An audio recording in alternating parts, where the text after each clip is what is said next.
اللہ کی نافرمانی ہو رہی ہے. اللہ تعالیٰ سے دعا ہے اللہ تعالیٰ سمجھنے کی عمل کی توفیق عطا فرمائے. جلدی جلدی سوالات ہیں نمٹا دوں میں. ہمارے خاندان میں بہت بڑا مسئلہ ہے. بھائی میرا اسٹائل اسی طرح سوال پڑھنے کا, میں اسٹائل چینج نہیں کر سکتا. لوگ کہتے ہیں پتہ نہیں کون سے اسٹائل کے سوال پڑھتے ہو. چاچا اور ماموں کے یہاں کوئی مسئلہ ہو جائے تو میری والدہ کہتی ہیں رات کو, والدہ کہہ رہی ہیں کہ اپنی بیوی کو چھوڑ دو, ان کے گھر میں ان کے خلاف ہو گئی. والدہ نے مجھ سے کہا اور میں شاید پھر والدہ کہتے ہیں تم کو اپنا حق نہیں, آپ سب پتہ نہیں یار کیا کر. بھائی اماں اگر کہہ رہی ہیں بیوی کو چھوڑ دو تو کسی کے سامنے پورے حالات رکھیں کہ کیوں چھوڑ دو, کیا بیوی میں کیا ٹیکنیکل فالٹ کیا ہے, سمجھ رہے ہو نا. اماں کو بولیں اماں اگر ہماری بہن کسی کے گھر میں جائے اور آپ کی بیٹی کی ساس کہے آپ کے داماد کو کہ بیٹی کو چھوڑ دو, تو آپ یہ کہیں گی کہ اماں ابا کے حقوق پر بیان کریں گی, آپ بولیں گے کیوں چھوڑ دو. تو دوسروں کے لیے جو پسند کرتے ہو وہی چھوڑنا چھاڑنا آسان نہیں ہے, اس کے بہت زیادہ نقصانات ہوتے ہیں. طلاق تو ایک انتہائی آخری آپشن ہے کہ جب خودکشی کی نوبت آ رہی ہو, ڈپریشن کے مریض بن رہے ہوں, ایسی صورت میں ہے طلاق. تو ورنہ اگر زیادہ نہیں بن رہی تو الگ رکھنا چاہیے بیوی کو ماں سے. ایک واقعہ ہے کہ صحابی قیصر بادشاہ کے پاس گئے تھے تو اس سے 3 تصاویر نکال کر دکھائیں. پوچھا تھا کہ کس کی تصویر ہے. صحابی نے فرمایا تھا کہ ان میں ایک آپ صلی اللہ علیہ وسلم کی, حضرت عمر کی, حضرت ابوبکر کی. میرے علم میں ایسا واقعہ کوئی نہیں ہے. تصویر تو صحابہ نہیں استعمال کرتے تھے. کیا نماز میں قرآن سے دیکھ کر تلاوت کرنا ٹھیک ہے؟ نہیں, صحیح نہیں ہے.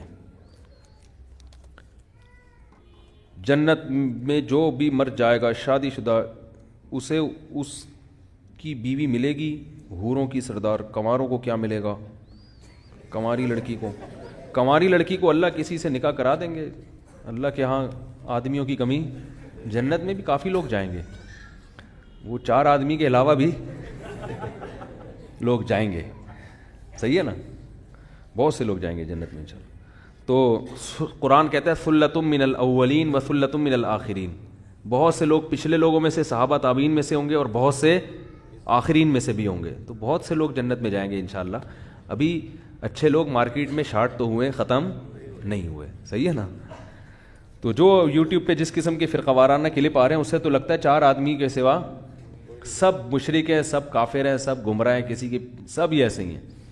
تو قرآن سے پتہ چلتا ہے کہ ہاں جو سابقین ہیں نا, جو اعلیٰ جنتوں میں, وہ قرآن کہہ رہا ہے ثلۃ من الاولین. بہت سے پچھلوں میں, صحابہ تابعین میں تو بہت ہوں گے, لیکن آخری زمانے میں آنے والے لوگ ان میں بہت تھوڑے ہوں گے. جو سابقین میں بہت آگے بڑھنے کی کوشش کرتے ہیں وہ شارٹ ہوں گے. شارٹ تو وہ بھی ہیں لیکن وہ بہت زیادہ شارٹ ہوں گے. اگر کوئی عشاء پڑھ کے بڑے بغیر سو جائے پھر آدھی رات کو آنکھ کھلے تو عشاء کے بعد بغیر دوبارہ سوئے تہجد پڑھ سکتے ہیں؟ عشاء پڑھے بغیر سونا مکروہ ہے, بری بات ہے, اور آدھی رات تک عشاء کو مؤخر کرنا آدھی رات کے بعد یہ بھی مکروہ ہے. تو اس لیے عشاء آدھی رات سے بہرحال بلکہ 1/3 رات تک عشاء لازمی پڑھ لیا کریں. اور تہجد عشاء کے بعد ہی ہوتی ہے, عشاء سے پہلے نہیں ہوتی.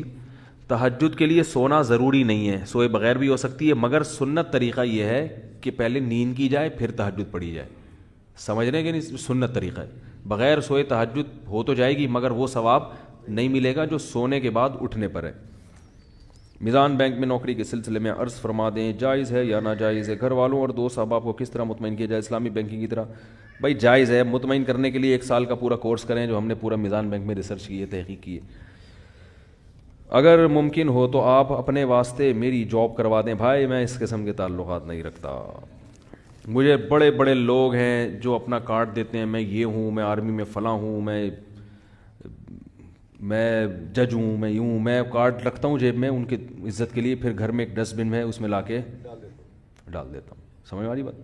البتہ جن لوگوں کا ایجوکیشن سے تعلق ہے ان کے میں نمبر اس لیے سیو کر لیتا ہوں کہ پھر مجھے ان سے بعض چیزوں میں ریسرچ میں سمجھ میں آ رہی ہے بات, مدد ملتی. ورنہ مجھے جتنے بھی آفیسر ٹائپ کے لوگ ہیں میرا ان سے کوئی لین دین نہیں, نہ میں ان سے کوئی کام نکلواتا ہوں, کیونکہ مجھے لوگ بہت کہتے ہیں. اب تو یہاں تک وہ ایک آفیسر آئے, وہ ان کو نکال دیا تھا جاب سے, آرمی سے, تو وہ مجھے کہہ رہے ہیں کہ آپ کے آرمی میں تعلقات ہیں, آپ مجھے دوبارہ. میں نے کہا اتنے تعلقات, لوگ دیکھتے ہیں کسی بریگیڈی کے ساتھ بیٹھے ہوئے کھانا کھا رہے ہو, سمجھتے ہیں کہ آپس میں بہت اچھے دیرینہ تعلقات ہیں. ایسا نہیں ہے. ماں طلاق یافتہ, ان کے پاس کافی پیسے ہیں پر وہ اپنے بھائی پر کافی زور دے رہی ہیں کہ میرے بچوں کے عقیقہ کریں, اور بھائی کے پاس اپنے پیسے پیسے نہیں ہیں اس بارے میں. بھائی عقیقہ فرض واجب نہیں ہے, مستحب عمل ہے. پیسے نہیں ہیں تو نہ کریں.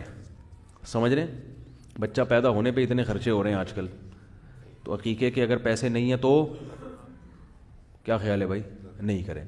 اور اگر پیسے ہیں تو ویسے تو افضل ہے کہ لڑکے کے 2 بکرے, لڑکی کا 1 بکرا, کیونکہ بعض ائمہ کے نزدیک, خاص طور پر امام ابو حنیفہ رحمہ اللہ تعالیٰ کے نزدیک, عقیقہ جو ہے یہ قربانی جب بقرعید کی قربانی سے پہلے کا ہے. جب بقرعید کی قربانی واجب ہوئی تھی تو امام ابو حنیفہ کی رائے ہے کہ عقیقہ منسوخ ہو گیا تھا, اور صاحبین کی رائے ہے کہ منسوخ نہیں ہوا. تو اس لیے احناف کے پاس دونوں قول ملتے ہیں اس میں. امام حنیفہ کی رائے میں عقیقہ یہ بقرعید کی قربانی سے پہلے ہے, لیکن صاحبین کے نزدیک اور جمہور کے نزدیک نہیں, بقرعید کے بعد بھی ہے. تو اس لیے کرنا چاہیں تو بھی ٹھیک ہے, نہیں کرنا چاہیں, اور خاص طور پہ قرضے لے کے کرنا, پیسے ہیں نہیں, یہ پھر مناسب نہیں. اگر اللہ نے کھلا کھاتا دیا ہے ٹھیک ہے, بکرے کی بیٹے کی خوشی میں 2 بکرے, اور بیٹی میں بکرے نہیں ہوتے 2 دمبے بھی کر سکتے ہو. لوگ بکرا ہی ضروری سمجھتے ہیں, گائے بھی کر سکتے ہو. کیا خیال ہے بھائی؟ ایک چھوٹے سا بچڑا لے آؤ, کٹا نہیں ہوتا, بھینس کے کٹے بڑے ٹائٹ ہوتے ہیں, تو وہ ایک کٹا لے آؤ, 7 حصے ہو جائیں گے اس میں. اچھا, عقیقے میں جانور کا 2 دانت کا ہونا بھی ضروری نہیں ہے. سمجھ رہے ہیں؟ عقیقے کی وہ شرطیں نہیں ہیں جو قربانی کے جانور کی شرطیں ہیں. ارے کھیرا جانور بھی چلے گا عقیقے میں, کھیرا جانور بھی لیکن ایک بات کا خیال کرو کہ بالکل دودھ پیتا بچہ, اس کو ماں سے جدا کرنا جائز نہیں ہے. یہ لوگ ظلم کرتے ہیں کہ بکری سے اس کا بچہ چھین کے الگ کر دیا, یا 2 بچے ہیں پھر تو چلو ایک کاٹ دیا آپ نے, ایک تو رہتا ہے وہ دوسرے کو یاد نہیں کرتی وہ, لیکن دونوں چھین لیے, جانور بہت سخت عذاب میں آتا ہے. اور بھینس تو اپنے بچوں سے ایسے محبت کر دی ایسے عشق ہو. یہ گوالے بڑا ظلم کرتے ہیں, بھینس کے بچے اس سے چھین لیتے ہیں اور جا کے کاٹ کے کھلا دیتے ہیں. تو جانور کے بچوں کو ماں سے الگ کرنا, بولو بھائی, درست نہیں ہے. لوگ بلیاں بچے دے دیتی ہیں گھر میں, بلی کو الگ پھینکا ہے, بچوں کو الگ پھینکا ہے.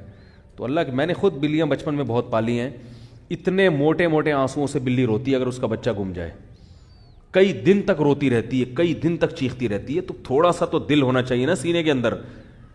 تو اللہ نے یہ نیچرل محبت رکھی ہے, یہ بہت زیادہ, یہ قدرت کی طرف سے. ہمارے گھر میں ایک بلی تھی, ہم نے پالی ہوئی تھی, اس کا ایک چھوٹا سا بچہ تھا, وہ مر گیا. تو ہم نے اٹھا کے پھینک دیا. اب وہ جو اس کی ماں آتی تھی روزانہ ایک مخصوص آواز نکال کے تلاش کرتی تھی نا اس کو, بچے کو, ایک ہی تھا, اگر زیادہ ہونا تو اتنا مسئلہ نہیں ہوتا, جانور کو نہیں پتا ہوتا کہ کتنے ہیں, صحیح ہے نا, وہ اس کو پتا ہے میرے بچے ہیں. تو ایک بھی جب تک زندہ رہتا ہے نا وہ یہ سمجھتا ہے یہی ٹوٹل ہیں, لیکن وہ بھی غائب ہو گیا تو پھر وہ جانور پاگل ہو جاتا ہے. تو یہ اللہ نے محبت رکھی ہے, تو اس لیے تمام فقہاء نے کا اس پر یعنی لکھی ہے یہ بات فقہاء کرام نے کہ یہ مکروہ ہے, ناپسندیدہ عمل ہے, جائز نہیں ہے یہ. تو اس لیے کٹا کوئی ایسا ہو کہ وہ تھوڑا سا تمیز والا کٹا ہو ٹھیک ہے نا, تو اس کو کاٹ کے کھا جائے عقیقے میں. 7 بچوں کا کیا ہو جائے گا. عقیقہ رکھا کیوں ہے شریعت نے؟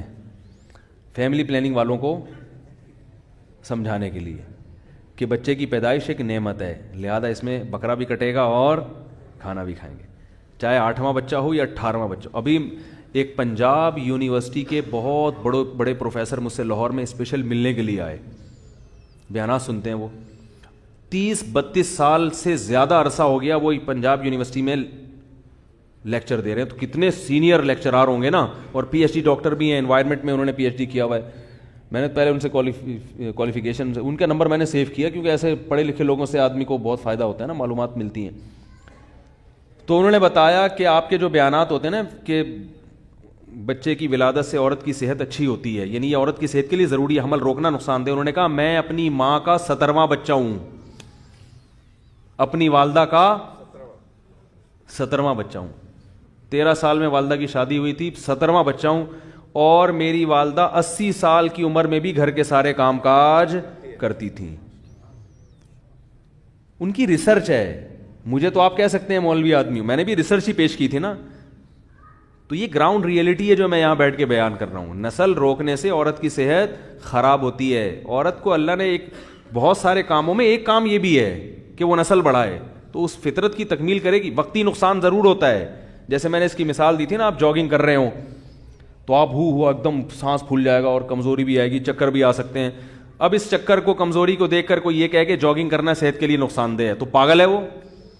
بھائی یہ تو وقتی طور پر ہوگی, اب کھاؤ پیو صحت مند ہو جاؤ گے. کوئی آدمی جم خانے سے آیا اور آ کے پڑ گیا, جم میں اس نے ڈنڈ پیلے تھے, ورزش کی تھی, اب آپ کو یہ ہوتا ہے جم جانے سے اٹھا نہیں جا رہا اس کمبخت سے تو اپنے گھٹنوں سے, تو بھائی اب خوراک کھاؤ, آرام کرو تو ریکوری ہوگی تو پہلے سے زیادہ. تو اسی طرح عورت کی اچھی خاصی انرجی سرو ہوتی ہے بچے کی ولادت میں, وقتی طور پر بہت نقصان ہوتا ہے اس کو, وقتی ہوتا ہے, پھر وہ کھائے گی, خوراک ملے گی اس کو, تو پھر وہ پہلے سے زیادہ صحت اچھی ہوگی اس کی, موٹاپا نہیں آئے گا, بہت سارے فائدے ہیں, عمریں لمبی ہوتی ہیں. پہلے یہ دادیوں نانیوں کی عمریں لمبی ہوتی تھیں, لوگ کہتے ہیں خوراک پہلے اچھی تھی, اب بھائی خوراک اچھی کھا لو, کس نے کہا ہے کہ گندی خوراکیں کھاؤ؟ آج بھی اچھی خوراکیں ملتی ہیں, جاؤ کھاؤ آپ بیٹھ کے. کس نے کہا ہے پیزا برگر کھاؤ؟ پیزا برگر کھاؤ گے تو کچھ بھی کر لو, نسل روکو یا نہیں روکو, آپ کی صحت برباد. اللہ نے جو چیز پیدا کی ہے نا, جو بھی چیز قدرت نے, اس کے اندر ایک سائن رکھا ہوا ہے, ایک علامت ہے. دیکھو اخروٹ دماغ کے لیے بہت مفید ہے یا نہیں؟ کسی بھی ڈاکٹر سے پوچھو, کسی بھی حکیم سے پوچھو, اخروٹ دماغ کے لیے, یعنی ڈرائی فروٹ میں اخروٹ سے بہتر دماغ کے لیے کوئی چیز نہیں ہے. پوری دماغ جیسی شکل اللہ نے اس کی بنائی ہے. کیوں؟ سائنسی نے اب ترقی کی ہے, تو یہ ہزاروں سال پہلے قدرت نے اخروٹ کی شکل ایسی بنا دی کہ اس میں میسج دے دیا کہ یہ بالکل کیا ہے, دماغ ہے, تو دماغ کو صحیح کرنا ہے تو یہ کھا لو. نہیں آ رہی بات میرا خیال ہے؟ یہ قدرت نے نا کچھ سائن علامتیں رکھی ہوئی ہیں بہت ساری چیزوں میں.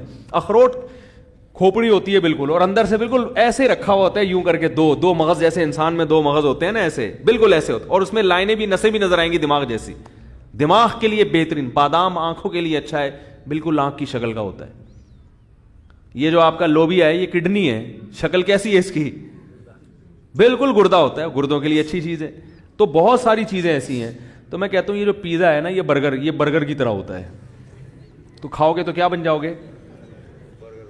برگر بن جاؤ گے. آپ کو اچھا موٹے تازے ہو جائیں گے تو برگر کی طرح تو ہوگے, کوئی پچکائے گا تو پچک بھی آسانی سے جاؤ گے. پیزا موٹا تو ہوتا ہے مگر پچکا ہوا ہوتا ہے, دباؤ گے تو کیا ہوگا؟ برگر بھی یوں کرو گے, روٹی کو دباؤ تو روٹی کو دبتی نہیں ہے, چبانا پڑتا ہے تمیز سے. سمجھے؟ جس کے دانت نہیں ہے وہ روٹی کھا نہیں سکتا, برگر کھا لے گا چائے میں ڈبو کے, کیونکہ ڈبو کے کھانے کا اپنا مزہ ہے. وہ سنا ہے نا لطیفہ, بہت لوگ پرانا ہو گیا, جلدی سے سنا دوں آپ فریش ہو جائیں گے. وہ ایک آدمی کسی کے یہاں رشتہ, بیان ختم ہو گیا, جو جانا چاہیں جا سکتے ہیں. ایک آدمی کسی کے گھر میں رشتہ لینے کے لیے گیا, تو وہ لڑکی کے ابا نے نا, جو لڑکا آیا تھا رشتہ لینے کے لیے, اس کے سامنے چائے اور بسکٹ رکھ دیے. اب وہ لڑکا وہ ڈبو کے کھا رہا ہے نا, تو لڑکی کے والد نے بولا کیا ہے, اس کو تو تمیز نہیں ہے کھانے کی, تو انکار کر دیا رشتے کا. اب لڑکے کو بڑی شرمندگی بھی, بہت افسوس ہوا, یار یہ کیا ہو گیا, اور پتہ بھی تھا کہ کیوں انکار کیا. تو باہر نکل کے لڑکی کے ابا سے کہتے ہیں رشتے کا آپ نے انکار کر دیا, افسوس تو بہت ہوا, مگر ڈبو کے کھانے کا اپنا ہی مزہ ہے. ڈبو کے کھانے کا اپنا ہی مزہ ہے, وہ تھوڑی چھوڑیں گے ہم. اور حقیقت ایسے ہے, حقیقت ہے, چائے بسکٹ رکھے ہو نا, میرا اپنی ظاہر بھی ہے کہ ڈبو کے کھانے کا شرم تو آ رہی ہوتی ہے انسان کو, لیکن جو مزہ آتا ہے ڈبو کے کھانے میں, وہ بغیر پاپے جتنا ڈبو کے کھانے میں مزہ آتا ہے. تو بسکٹ ہو کوئی بھی چیز ہو, ڈبو کے کھانے کا بہرحال اپنا مزہ ہے. تو اب کوئی بھی, میں کہیں جاتا ہوں نا, کوئی لوگ چائے بسکٹ رکھ دیتے ہیں زبردستی کے کھا وہ لو, تو پھر میں ڈبو کے ہی کھاتا ہوں, اور میں بولتا ہوں بھائی ڈبو کے کھانے کا اپنا مزہ ہے. آپ کو لگے گا مفتی صاحب کیا کر رہے ہیں, بھائی ہم آپ کی وجہ سے مزہ تھوڑی چھوڑ سکتے ہیں. تو برگر جو ہے نا, برگر ڈبو کے کھاؤ یا بغیر ڈبو کے کھاؤ, جیسے بھی کھاؤ گے کیا بن جاؤ گے؟ برگر جیسے بن جاؤ گے. تو روٹی کھایا کرو, صحیح ہے, ڈبل روٹی نہیں کھایا کرو. اللہ تعالیٰ سمجھنے کی عمل کی توفیق عطا فرمائے. سبحانک اللہم و بحمدک, نشہد ان لا الہ الا انت, نستغفرک ونتوب الیک. من مكة حبيبي نور سطع المدينة.